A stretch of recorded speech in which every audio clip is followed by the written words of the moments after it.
So the first thing that I want you to do is get that paper out, because we're going to do a little bit of sketching. So I started this thing thinking that we were going to talk about the entire world of social interaction design, or the design of interactions for big social media sites. How many people here have a Twitter account? How many people use it all the time and swear? So we're going to talk a little bit about not the actual interface design of Facebook or Gather or a couple of the others that you really know about. We're going to step it back a little bit, and we're going to talk about all the things that you want to think about before you start designing that kind of stuff. So who is this guy? These are the various manifestations of will. These are each one of my accounts. And the interesting thing, the reason why I say manifestations of will is that to a large extent, there is my personal self, and really only my friends and family know that. And then there are my projections of self, which appear on each one of these social networks. The interesting thing is, when I first started designing a social networking site, how many people have heard of gather.com? I know, it's very small. It's under 750,000 users. It's a social networking site, blogging site, connecting site for NPR listening, college-educated, middle-aged, liberal elitist Northeasterners. So you can imagine that the persona involved me going home for the high holidays and hanging out with my mom for the weekend and writing up everything that I learned. And the interesting thing about designing Gather is that I first delved deeply into the social psychology of identity, of groups, of tribes, of formulating your conception of self in a large organization that is completely virtual. There's a couple of good books that I'm going to talk about. The first of which is called Networked Publics. It's fantastic. It's a little bit on the theory side, the social theory of online networks and people's interactions on them. The other one is called Electronic Tribes, and that's a collection of essays. Anyway, it's fantastic stuff. So back to my mom. After spending a decent amount of user research figuring out who these people were, I started designing the site. And the interesting thing is that she got in one of the earliest accounts, which would have been August 25th. That's when we came out with the alpha version of the site of 2005. To this day, let's see, she averages 2.5 to 3 hours every single day blogging, connecting. She wakes up at 5:30, 6 o'clock in the morning, and she Skypes with her friends that she's met through Gather in Australia and Japan and around the world, a lot in India. So it got me thinking that, I don't know a whole lot about a whole lot. In fact, I don't know much about much. But at least I know a little bit about designing social networking sites, or at least social media sites. Distinction, what's the difference between social media and social networking? Jeff Cawthorpe. Yeah, I'm going to call him people too. The difference between social media sites and social networking sites. Social media sites, what's the difference? I think social networking, social media has a purpose around sharing specific visual assets, whereas perhaps social networking is more about creating personal relationships. Yeah, that's good enough. How many people here have studied social networking theory or social network analytics? Yeah? So you're kind of familiar, at least, with the idea of circles and lines that connect the circles and stuff like that. We're not going to talk about that tonight. So we're not going to talk about people as nodes. We're not going to talk about positive links and negative links and stuff like that, because most people probably aren't designing that kind of stuff. So we've gotten through the questions. Kayak.com. I designed this late 2003, was the initial alpha version of it. It was originally in Flash, believe it or not. Long story short, somebody gave us a lot of money to do an XHTML version of it, and it had to work on IE 5.5 on a 56K dial-up modem. So we did this stuff with this HTML, HTTP callback, and eventually somebody coined the term AJAX, which we had no idea what that was. Anyway, Kayak.com is a community-centric travel blogging website. It's the premier destination for amateur photojournalists, and it's a place to share your adventures with people just like you. What? That's not what you guys know Kayak as. And this is an interesting thing. We'll talk about roadmaps much later on in the evening. So what went wrong? We're going to shelve that, put that aside for a little bit. But get to a definition. Social media design is concept planning, production of websites for people to share stuff. So we're going to talk a lot about the idea that the site actually is completely created and people's relationships with the site is based on user contribution. It's also a structure. So let's go through a couple of social media design basics. It is not website design.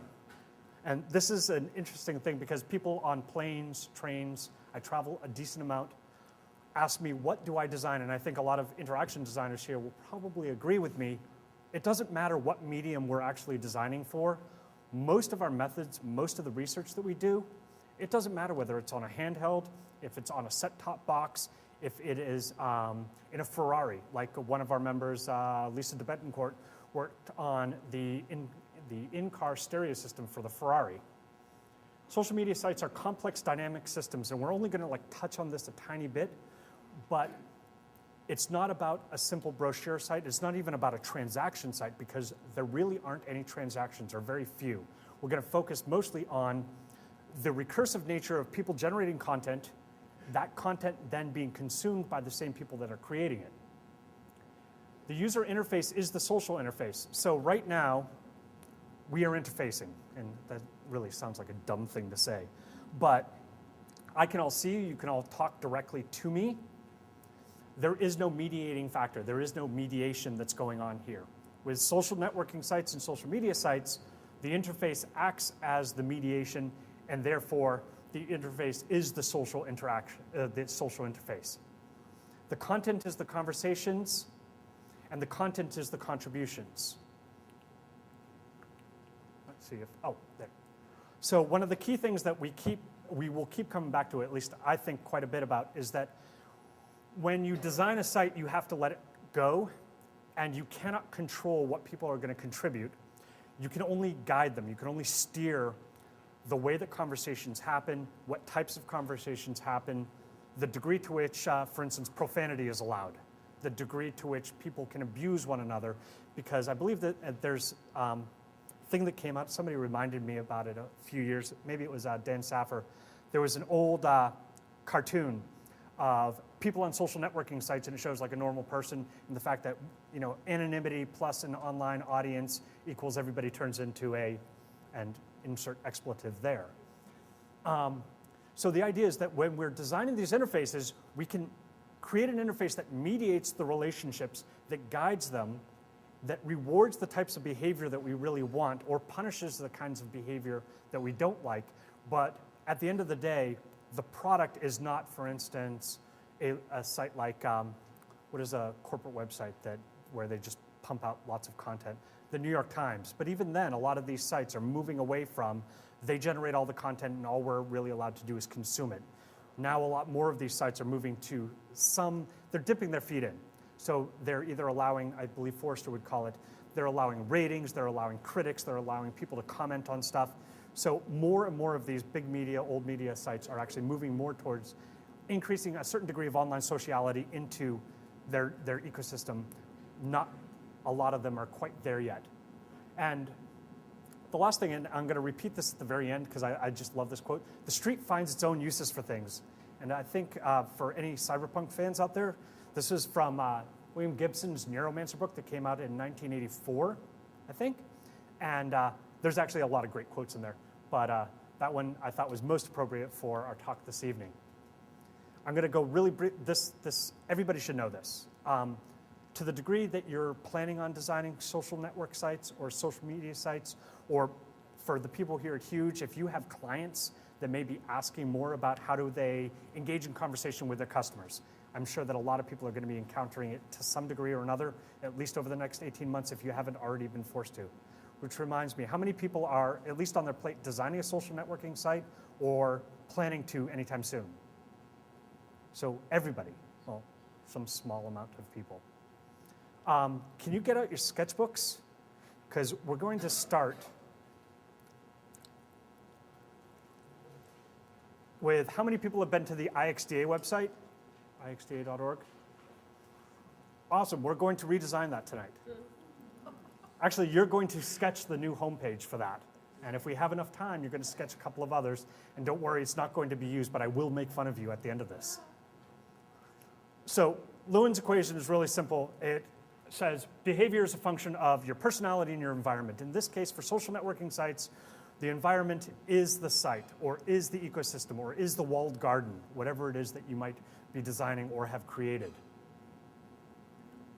So starting from a strategic perspective, and this is really kind of important because my biggest pet peeve is that as designers, I think that we should be at the table right up front with the marketing folks and with the biz dev people out there selling. I think that we should be part of the process because I think a lot of ideation and a lot of ideas happen during the sales calls. So I'm going to weave a little bit of strategy stuff in here because I think it's that important, and I think the only way that we're going to get a seat at the table with sales folks, with marketing folks, is if we learn a little bit of their language and start thinking more about strategy and less about the location of buttons. Because honestly, at this point, the location of buttons, most of us should know. Most of it, there's a huge canon of work out there for all of us to consume. So really, we need to focus more on the strategy part because we can be designing the strategy. And in fact, we can be designing the solutions for these people hand in hand with the biz dev people as they're coming to you, because the first thing they're going to say is, we want to design a site. And the biz dev people will say, yes, we will absolutely be able to design that site. We as interaction designers would actually say, let's talk first about our problem space. Because what you may not need is a can opener. What you really need is a drink. And I think that designers have the particular skill to actually think about it that way, at least if we're going to think about innovation as opposed to just recreating yet another site based on every other site that's been out there. And honestly, when I designed Gather, I spent a lot of time on Match.com, JDate, more on JDate, and Friendster. So we copy. That's just the way that we do things. But why community? Start with high-level strategic goals and objectives for the site, and then answer the question, why is a community necessary for your particular audience, for the particular customer base that you're thinking about?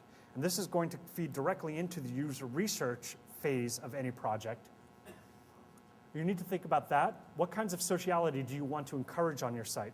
So recently I was working for a major brand, food brand, and they make packaged food. What are the types of sociality that they might want to encourage on their site? Sharing of recipes, sharing of ideas, sharing of tips, sharing of parties, or party ideas. These are all things that they could think about. So it's more than just somebody, a soccer mom from the heartland blogging about what she did, or me twittering about my trip back from Jamaica. There are actually ways that you can frame the discussion so that you're thinking about the types of sociality that might solve problems for your clients. What is the desired outcome? Here's an interesting thing. When we're designing software, for instance, transaction systems, for instance, financial service transaction systems, a while ago I worked, this is a long time ago, 10 years ago, worked for Thomson Financial and designed a alert trading system. That's all transaction-based. There are end states. There is a certain flow that you go through, and you have a certain goal to achieve, or the user does. And when they finish that, they are done, and they can move on to something else. In social media, there is no end state. It is a constantly perpetuating recursive relationship with other people where they are contributing content, other people are contributing back to them. They're gaining some insight about themselves as they do it, but the end state is not, I have finished this task. There is no end state. It's constant evolution of conversation. Think about when you and your friends go out for beer or wine or coffee. There is no end state, so we need to stop thinking about that when we design social media sites. Participation vision. I think we can all read this. Rather than pursue social media strategies based on fashion, designers, we need to think about how we want the site to engage people. And remember, the people aren't going to be engaging with the site. Hopefully, eventually, the site disappears. People want to engage with each other. Even on Twitter, which is an amazing thing, people end up having conversations. People are engaging with people. The reason I got on Twitter was actually I was having dinner at a friend of mine, Dan Brown's house, and I thought, this Twitter thing is just completely a fad. There's no use to it whatsoever. And he said, oh no, I meet so many people at the conferences that we go to, and I can't keep track of them, and email is too long. But when we do get together, we don't have some kind of a shared experience. And so we spend all this time catching up. So what's been going on? Twitter takes care of that with the article that was written by Rachel Reichelt. Do you remember if that was it? Anybody? Yeah. She wrote an article on her blog called Ambient Intimacy. So I read the blog article and I talked to a guy that I was doing some design for. And he said he actually used Twitter to maintain relationships with all his team members, so he knew which one of his team members' kid was sick and what's going on with the people. And it actually was a team building technology or platform. And I found that really fascinating. Create architectures, features, and functionalities that create a path for participation. And I think that is what it's all about, is allowing people to participate, allowing my mom to spend 2.5, 3 hours every day blogging, which to an extent it's annoying because every time I go home, she wants to tell me about all her invisible friends. I stole this from a friend of mine, Dave Armano, and this is his marketing social media spiral. Has anybody seen this? Peter? Anybody else? It's really pretty simple, but he's talking more about companies that are engaged in social media marketing. And the idea is that from the time that a user becomes aware of a site, they begin to interact with the site and participate in conversations, which leads to a greater engagement. The more that they participate, the more friends that they connect with, the more people that they know, the more that they share, the closer an affinity they have, not just with the people that they've met, but actually with the site itself. And that there's a transference effect, which is kind of interesting in that the positiveness of your relationships with the people that you've connected with on a social media site transfers to the brand. So if you have a large corporate site, for instance, this food manufacturing company that I've done some design work for, they've been able to translate the passion and the relationships that people were already starting to formulate on their social network to an affinity towards the brand, which is actually kind of powerful. This is something that I always look at before I started design, and this has only come out in like the last year. Does anybody know Forrester? Everybody must know Forrester, right? Has anybody used their social technographics profile? It's an interesting place to start if you're asked to do a social media site for a company, because it gives you, without actually going out in the field, and I'm going to talk about the importance of going out and doing real research, but it gives you at least kind of a general picture of a rough idea of the target audience and what they're doing. And they break them down into these basic groups. Creators are people that actually blog or create content, original content. Critics are people that rate and comment on stuff. Collectors are people like social bookmarkers, people who use Delicious, people who post things to dig. Those are collectors. They're collecting information. It's kind of like they're hoarding information, like who is the author Gladwell when he came out with the book, was it Tipping Point? Might have been, when he talks about mavens. Collectors are mavens. Joiners are people that are willing to join social networks, and I think at this point, at least looking out at the audience, most of the people here, what is it, 75, 80% of you are under 35 years old, maybe a little bit more. What's interesting is the little bar is the US average, and then this was for a very particular client, and then it shows where the index is, so where their targeted audience is relative to the US average. And what you're able to do is, by looking at this, you're able to start to formulate what kind of strategies are important for the client. So if they have a very high percentage of bloggers or joiners or creators, you can kind of craft the kind of interactions that people are going to have. If most of them are joiners, okay, well, clearly you're going to need some kind of a profile. If they're creators, you're going to need some kind of a publishing function. So you're at least going to be able to see roughly what you're looking at in terms of the world at large before you start to actually narrow it down into, okay, who is this company's target audience, and then go out into the field and actually discover what they're like in the wild. Can everybody see this? It should be a really, really light gray thing. I think everybody who's done interaction design has seen some variations of all the honeycombs. So this was originally done for user experience design, and there was 6 of them that were all around a center for UX design, and then somebody did it for software architecture. And this is the Webb-Butterfield-Smith model for social media design. And you can see, first, it puts identity right at the very center. And what identity means is a way of uniquely identifying me. So this is my profile. This is who I am, or at least, actually it's not who I am, it's who I represent myself to be. And they can be different. And I think I might have posted once on IXDA ideas around how do we manage multiple identities online.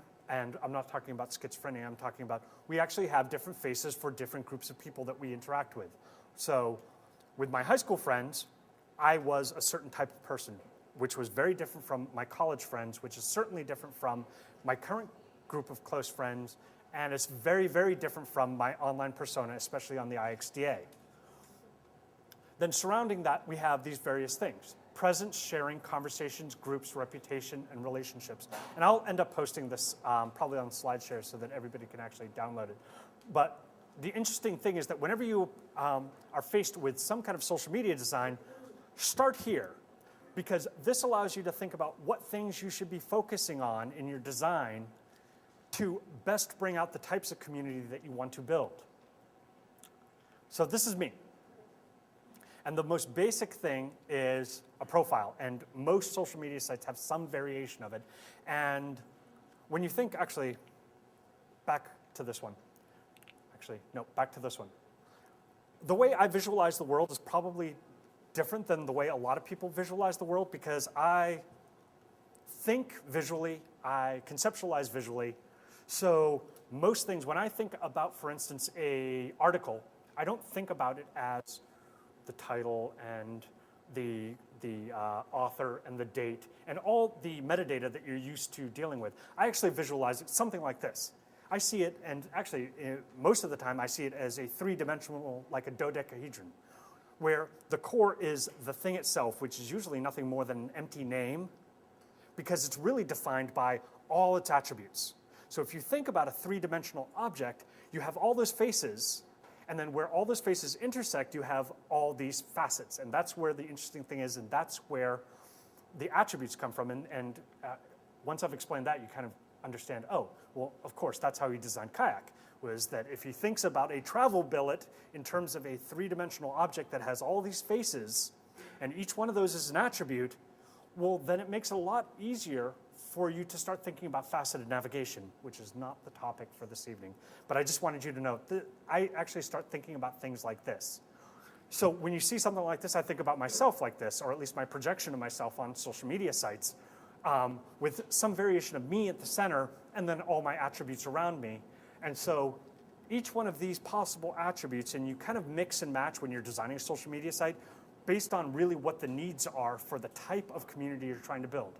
So for me, at least on the IXDA site, the way I think about it, location is important, but it's not the most important thing. Really, I need some kind of a name, or a screen name, or a handle. And I have people that I communicate with regularly, and I consume and create content. Those are the most important things. Then comes other stuff like location. Probably the least important thing is my bio. I hope nobody reads my bio, because it's self-aggrandizement, it's kind of boring, and nobody really likes people who just talk about themselves. I actually met somebody once who said, we were in the midst of a conversation, and it turned to something else, and she said, yeah, but enough about that, let's talk more about me. And if you've never met somebody like that, you know how kind of annoying it is. But anyway, these are all the various attributes that you think about when you're creating a profile for a social media site. So design of identity, and I love this guy. I love modern primitives. I wish I had the guts to actually do something like this, but I don't. User's participation is informed by your sense of self and your self-image. That's kind of important. Once you get online, you actually start to create, maintain, and tweak your profile over time based on feedback that you get from other folks. And I found that really kind of interesting. And you have a self-interest in seeing your online presence acknowledged. This is kind of a major thing about social media sites, is that people want to see themselves reflected back to them by other folks. And then social media personas are an extension of self. Well, that kind of makes sense. But you project yourself out into these social media sites, then based on your relationships with the people around you and the people that actually comment back to you, you start to get positive and negative feedback that actually changes who you are, or at least the manifestation of yourself on the social media site. And when you're designing, you need to think about how that plays out in the creation of a profile. So for instance, how editable is a profile? But actually, more importantly, what level of granularity are you going to give your users control over in terms of who has access to what? So on Gather, at least, we had a profile just like here. Actually, we had more stuff. But each one of these, there was also stuff, relationship status, you probably see on Facebook, which is always kind of embarrassing, because what if like you change your relationship status, you're no longer married, you're now like separated or something. Who has access to that, and what level of granularity are you going to grant people? And so you immediately start creating groupings or clusters of people, and you assign them to certain places, and then you grant them access or rights to certain areas of your life. For instance, I may or may not feel comfortable posting what my religion is, or my views on hot topics, or my political views. But I may, within my small group of friends, want to share that information, but with my colleagues, I don't want to share that information. A next important thing after identity is presence. And I think a lot of social media sites don't really handle this very well. Some actually do, but presence is about seeing and being seen. So who's online now? You can't really do that on Twitter. There is no on and off or I'm away, but you can do that on chat, on Skype, on Google Talk. Presence can be maintained and persisted with your online profile. So why is it that a lot of social media sites don't allow you to change whether you're online or not, or what your status is, or whether you're willing to talk? And then messaging and updating lend greater presence, immediacy, and intimacy. So it lets people know, yes, I'm available, no, I'm not available. Sometimes I put on my instant messaging that I'm actually here, but I just don't want to talk to anybody because I'm in the midst of designing something. So back to this, the Webb-Butterfield-Smith model. When you start thinking about design, first you start with this. I laid out a couple, and this actually comes from Webb, I believe. He showed how each one of these social networking or social media sites plays to a certain strength and focuses on that strength. What's really important is when you think about designing a social media site, think about what the strength is going to be. And that really revolves around what is the primary activity that people are going to be doing on the site. So for Flickr, what is it? It's sharing photos. Pretty much it. You can do a whole bunch of stuff there. You can form groups, you can communicate with people, but at the end of the day, you're uploading photos and you're sharing with them. An interesting difference between social media design and other types of design is that you're not focused on tasks and goals. You're focused on people's interest. So thinking about the ixda.org site, and this isn't real. I did this and I shared it with a couple of people, but this was my take on the ixda.org site, which, anybody want to say what the primary activity on the ixda.org site is right now? Raise your hands. Reputation is the primary activity? Anybody else? Information sharing. Yep. Okay. Anything else? Conversation. That's kind of where I was getting at, but I know I kind of give it away, don't I? So this is where I went wrong with Kayak. If you go all the way back to one of the original slides when I was talking about it is a amateur photojournalist sharing site where people can blog about their adventures. That was actually the plan for Kayak. That was actually in the roadmap. There was a project plan associated with that. The search and the faceted navigation were just kind of like the hook Those are just to bring people in. But people were supposed to stay. And they were supposed to form groups of people that like loved taking photographs of New Zealand or loved nature photography in Costa Rica. Where did I go wrong? First, you could sign up, but that was really for the system, so that the system could keep track of where your trips were. But it wasn't for the person. Second, there was no means for me to communicate with anybody else. Yes, you could comment on or write reviews of hotels, but that's pretty much it. And on your personal landing page, you basically had an account where you could change your settings about when you get notifications and whether you want spam or not. But you had nothing else. You didn't have a list of, here's all the things, all the places I've been to. You could upload photos, and you could see the photos that you could upload, but it wasn't easy to navigate around for me to see your photos and to comment on your photos and for us to become friends and for us to go off on a trip someplace and then take photos together. So none of that was allowed. We were so focused on getting the search done right that this other stuff kind of fell by the wayside, and to be honest with you, I didn't know jack shit. Oh, sorry. I didn't know much about social media design, so I kind of ignored all this. So a roadmap. First, you need to completely understand the profile of your audience.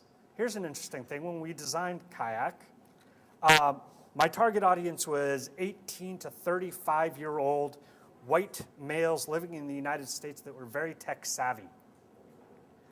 That's really not the people that used it. Oops. The people who ended up using this, and I found it out after extensive usability testing, was really 45 to 70-year-old folks because they got the money and they got the time. At least they did back in the 90s because they were the ones that were the boomers and they were putting all this money away for retirement and the stock market was going through the roof and we were all working 20 hours a day at some .com that eventually failed. And we papered our rooms with all, well, that's my life, sorry. Map out how the users will participate both today and tomorrow. So you need to think, and I've actually started doing this. I used to not do this because I was young and naive. I used to think, okay, this is what we're going to design today. And this will meet our needs for the next 3 months. Now I do it backwards. I think this is what I want to design for 2 years from now, and then I scale it back, break it up into nice, manageable, editable chunks, call them initiatives, and then define requirements and features around that. Kind of a different way to do things, but so think long term. Think about where you want this to be in 2 or 3 years, because a lot may evolve over that time, and there may be a lot more things that you can do, but you need to think about what kind of a community are you building for 2 or 3 years out from now. Create multiple participation points, and I think we talked a little, well, I showed you a slide a lot earlier about how, actually maybe I didn't, but there's a slide in here that talks about the various ways that people start as an initiate. They start by interacting with the site. They have no real competence using the site, and they basically, as they interact with it more, they become more comfortable with it until they're an expert, or they're a local leader, or they're some kind of, they own a group, and people respect them and stuff like that.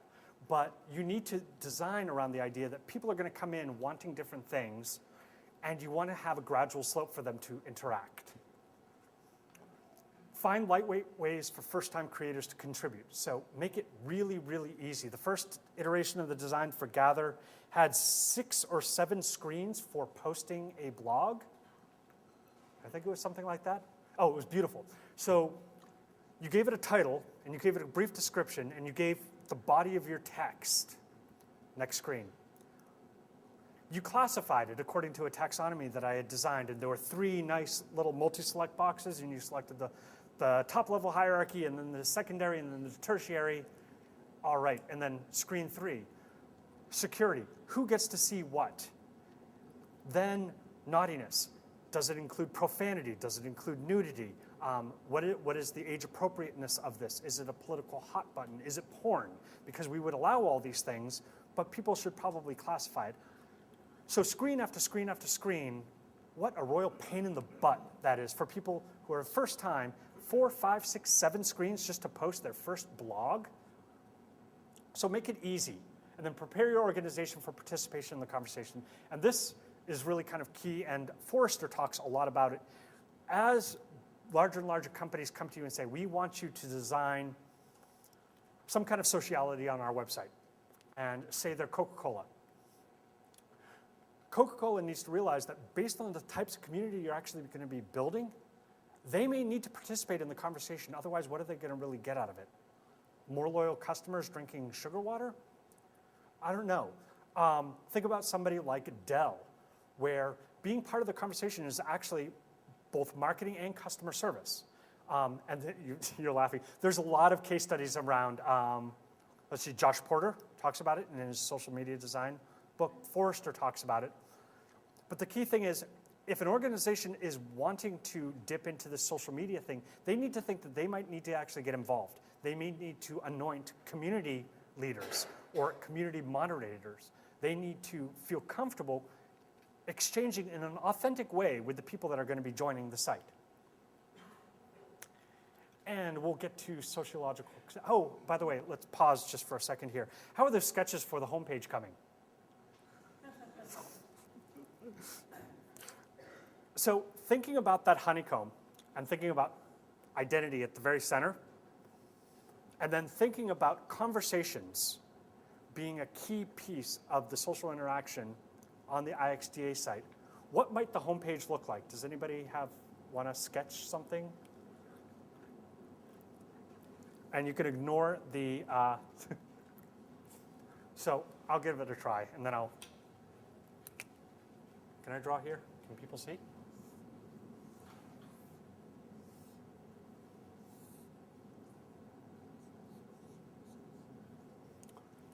Okay, so we have some top-level navigation with a fantastic taxonomy that Josh Seiden creates, which will break down the major aspects of the site into some kind of structure.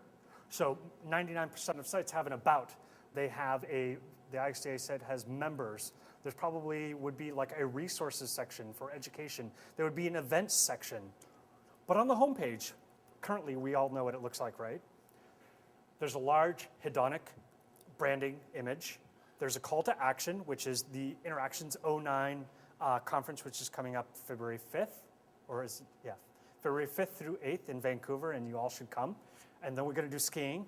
And then there's this section right here.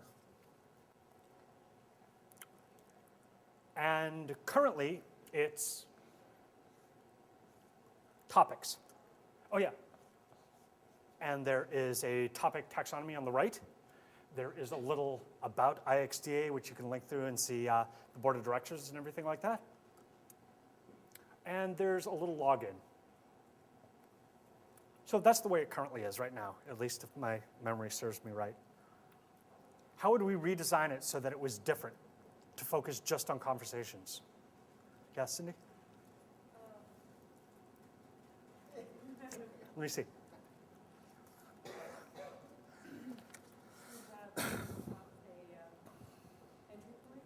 Mm-hmm. Conversation, asking a question such as, stupid answer, what are you thinking today? What are you thinking about? So that, so that the lead of the page is about finding the easiest way to begin a conversation right So on kind of from like the homepage. Twitter's, what are you doing Kind of, yeah. right now? Yeah. So a really easy CDA, which is drawing people in, even first-time users, to start a conversation about something hopefully related to IXDA, right? Right there, yeah. Okay. And then you have some basic topics of, are those by what? Recency, You have recent topics frequency, beneath popularity? that. Really bad sketch, but and then a little taxonomy on the right as well for past topics, and then Is that a top-down taxonomy or a bottom-up? Is it a folksonomy? folksonomy. Yes. And the reason we all like folksonomies as opposed to taxonomies is? They're trendy. Yes, it's trendy, and we all love tag clouds. There's actually a really good reason why folksonomies work and tagging works a lot better than formal classification. And it has to do with the cognitive load associated with taking some kind of an article or some kind of a content piece. And when you think about it, the mental hurdles you need to do to actually classify it are fairly substantial. Whereas free-form tagging, it's immediate. People can brainstorm really quickly. It's fast. There's a significant amount of cognitive science behind the fact that classification schemes, when people are forced to do it, is really hard. Maybe an order of magnitude in terms of actual brain processing than just free-form tagging. So it does make sense, but sometimes taxonomies make sense too. Especially, it's the amount of control you want to have over the content, especially when people are generating it. Did I see a hand or something? Yeah.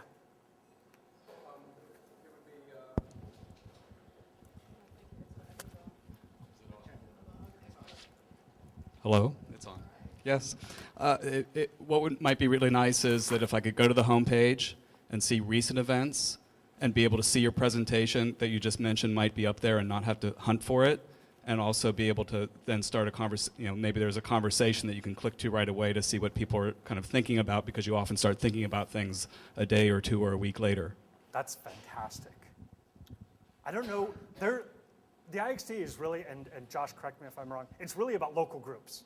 And it's really about groups like this with schmucks like me who, I'm not a big speaker.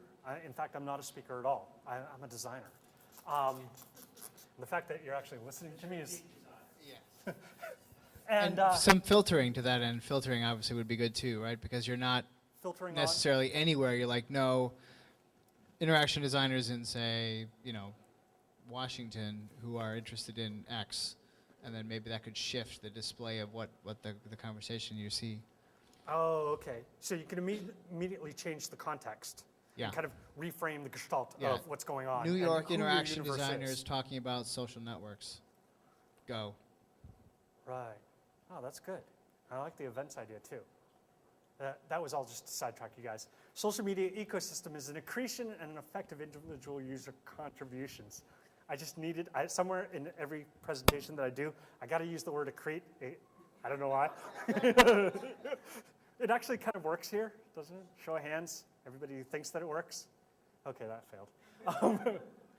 The togetherness of social media is simultaneous and co-present. Social forces and power are transformed through mediation. This is actually a really important thing, and I was talking with you a little bit early. Well, we weren't talking necessarily about this, but I care a lot about this. When you're designing a social media site, you need to start thinking about certain sociological and psychological factors in group formation and tribing. And as soon as you start thinking about that, you start thinking about power distribution.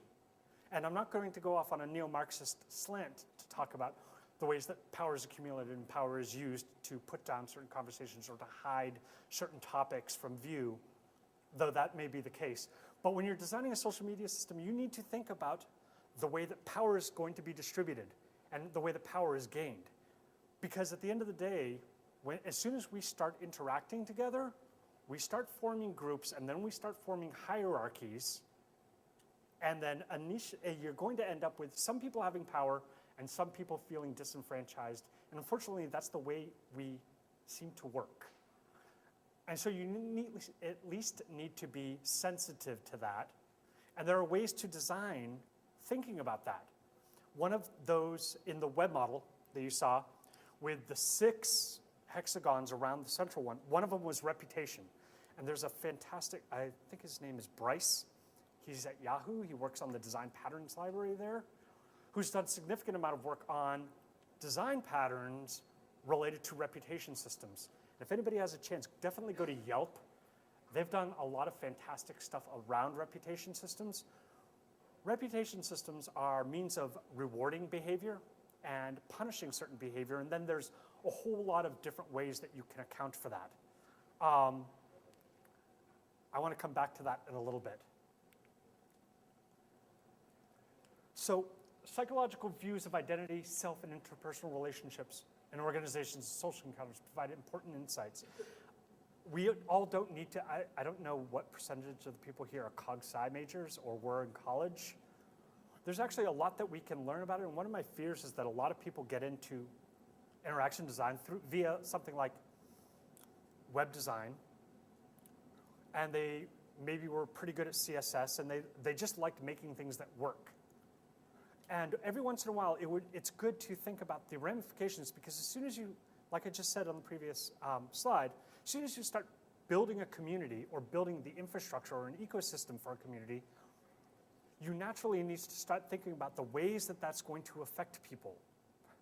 I think in the news just recently we saw there was a woman who mimicked somebody else and ended up being somehow responsible for somebody committing suicide. To what extent can you design so that that is mitigated or prevented?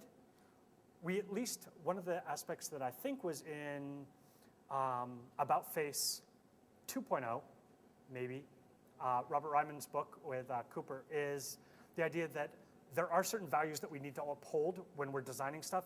And we need to be cognizant of being empathetic to the people that we're going to be designing for, and also thinking about the ramifications of certain design decisions because they can affect people.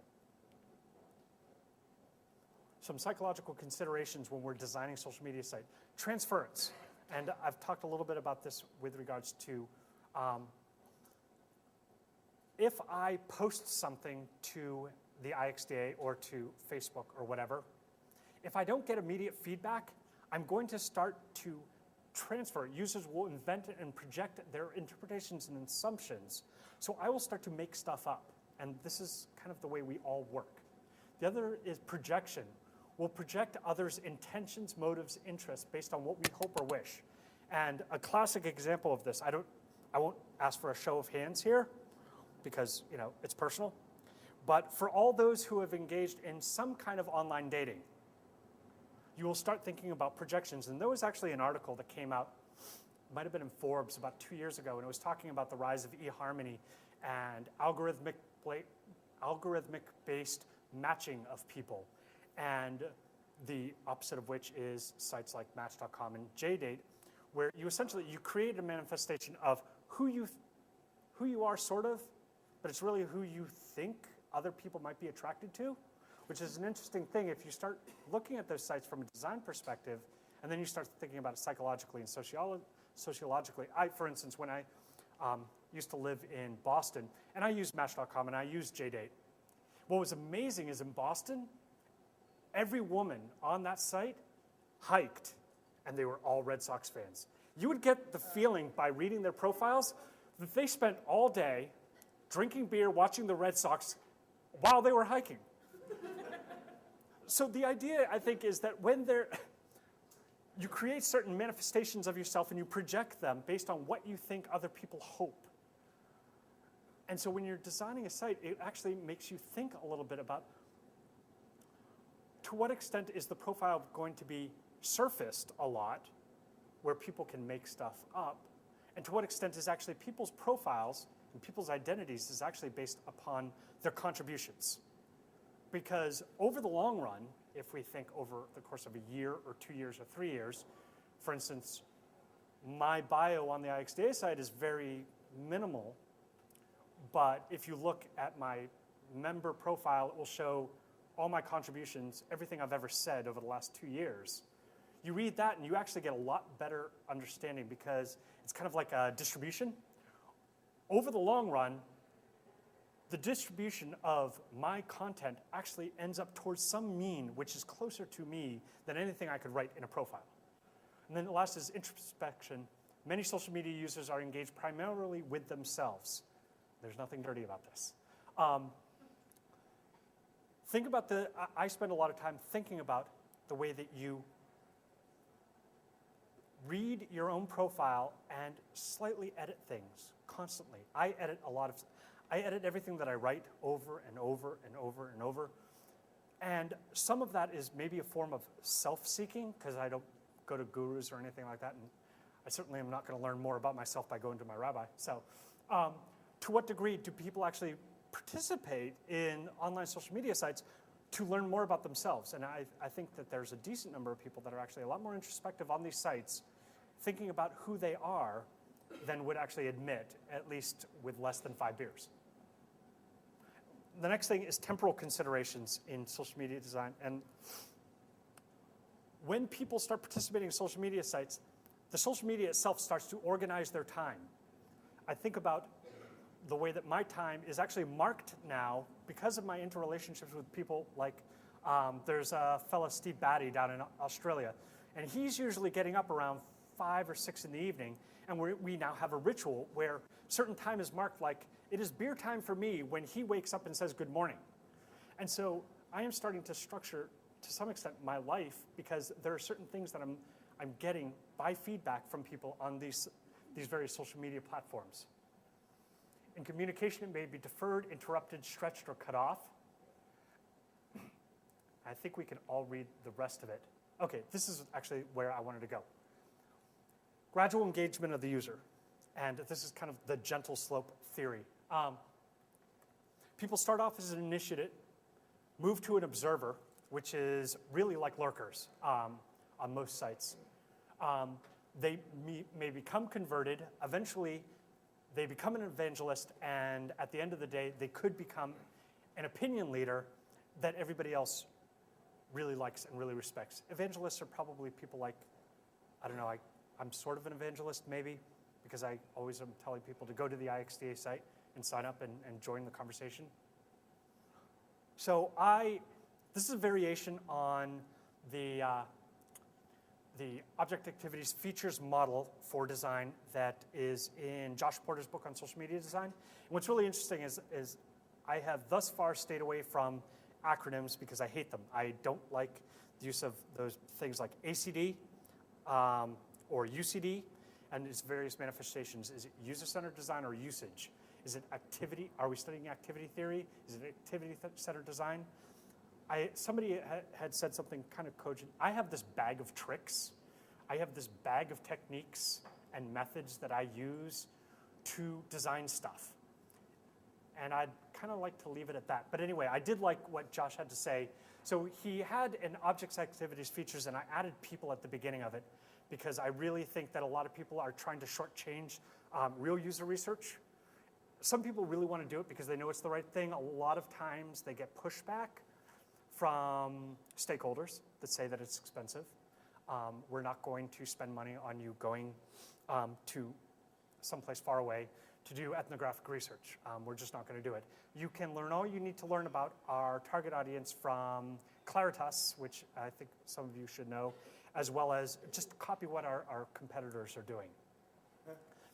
So the POF method, starting with people and user research, then thinking about all the objects that are going to be on the social media site. So an example of an object in a social media site would be a blog post is an object that then, just like my hexagon, has all these attributes to it. From there, when you start thinking about objects, what are the primary objects that are required for this site to do whatever it needs to do? It's for people to interact with each other. So on gather.com, the primary object was a blog post or an image. It was some kind of user-generated content, whatever it was. Once you have a listing of objects, and the method at least is that you write all those objects out, and you kind of, I forget what the name of the diagram is, but it's when you have a bunch of stuff here, maybe somebody can yell it out, and a bunch of stuff here, and you start doing this. Anybody remember what that's called? Yeah, I forgot. I was a math major too, God. But you start doing that with the objects to the people. From the objects, you're actually able to start to discern, start to write out, what are all the activities that can be done on those objects? So if we go back to the gather example, you have a blog post. Well, what can you do with that blog post? You can comment on it, and oh, okay, now you have your first activity. You start listing out these activities, and that, from there, will lead to a list of features. Let's see. People and objects. So one of the things that the original hexagon that I showed you all was, it did not show the relationship between people and objects. And objects are actually really important. In fact, most social media sites, all the interactions happen in relationship to objects. So what I wrote, I designed this little thing, which is really kind of dumb, but anyway, it shows a bunch of people all circling around this object, which then has a bunch of attributes. So, getting back to people, who do you want to join? And the typical user research, and it all really depends on what you're designing and how much your budget is, can include interviews, usability tests, and somebody asked me, what if I'm designing something brand new? And my response was, well, obviously, if you're not doing a redesign but designing something brand new, it probably is like something else. Do a heuristic evaluation of somebody else's site, which is kind of like what you're doing. I did a heuristic evaluation of Orbitz. I also did one of Mobissimo, which was kind of a competitor to some extent. There was another one that had a really interesting clustering technology that Kayak bought. But anyway, you can do usability tests or at least heuristic evaluations of things that are somewhat similar, only within the context of figuring out more about the people that you're actually designing for. So web analytics, and I just wanted to give a plug to Lou Rosenfeld, who's coming out with a new book on the use of website analytics for user experience. It should be out. Is it out yet? It should be out like in the next month. Oh, okay. Anyway, contextual ethnographic inquiry. If you're lucky enough to do this, I highly recommend it. It has really helped me in a couple of situations. I was lucky enough most recently to be on a project that big food company again, that spent close to $1 million on ethnographic research. This meant going into people's homes, these Midwestern soccer moms, and going food shopping with them, videotaping them, having them keep a food journal, having them write about their menu planning for the week. And it actually really informed the design quite a bit.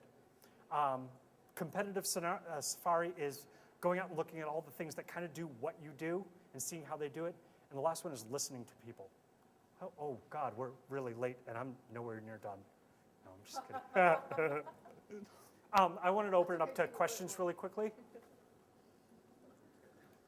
All right, Peter. You mentioned Dell, just which prompts my question, which is, who do you think is doing a good job of being a big corporation, acknowledging that the world is changing around social media and social networks, and adapting successfully to that new reality? There are examples of some companies doing it under controlled circumstances. An example would be some of the social media marketing initiatives that are being done, for instance, by BMW has one where they've designed a Facebook application that actually encourages user interaction, and it actually gets pretty far. I would say go to Forrester has a great, or I can share it with you, has a great report on who's actually doing it well. I think Dell has gotten to the point where they're doing it really well now, not so much 2 or 3 years ago. They were, in fact, completely ignoring people's complaints and stuff like that. This is just going through objects. I'm going to quickly slide through because we're like so far down. Oh, anyway, back to this. What was the primary activity on Kayak? Travel search. And the primary object, a flight manifest object. Makes it really great for faceted navigation based on any one of those facets. But where is the social interaction here? And what is the funnel that gets people to start to communicate with each other? Not much of one there. Oh, and I want you to at least send me emails because I think about this, I've been thinking about this quite a bit. Primary activity on IXDA site, it's learning, it's having conversations, it's going to events, it's going to an event like this, and then going on the IXDA site and saying, God, that Will is such a schmuck, and here are the reasons why. And actually, if like all of you went on the site and said that would be really funny. And I'd really appreciate it, seriously. Because that's the kind of conversation we should be having, at least where I'm wrong. We should be engaged in those kind of conversations because as a community of practice, that's the only way we get better. We aren't developed enough, like a lot of design communities, where formal critique is really not part of people's repertoire, and it should be. The last thing I'll leave you with is design levers. When you're designing social media sites, design of the screen, which is the first order, shapes the overall user activity, and it shapes the community itself. It shapes, but it is not that thing. You need to anticipate these second-order effects and outcomes of the UI, IXDA choices. And so social media design is really about indirectly designing stuff. You're not directing the conversation. You're directing the ecosystem or the room within which that conversation happens. Very similar to kind of Starbucks. They design the atmosphere, they design the experience through the music, through the ambiance, through the architecture. And this may or may not, this is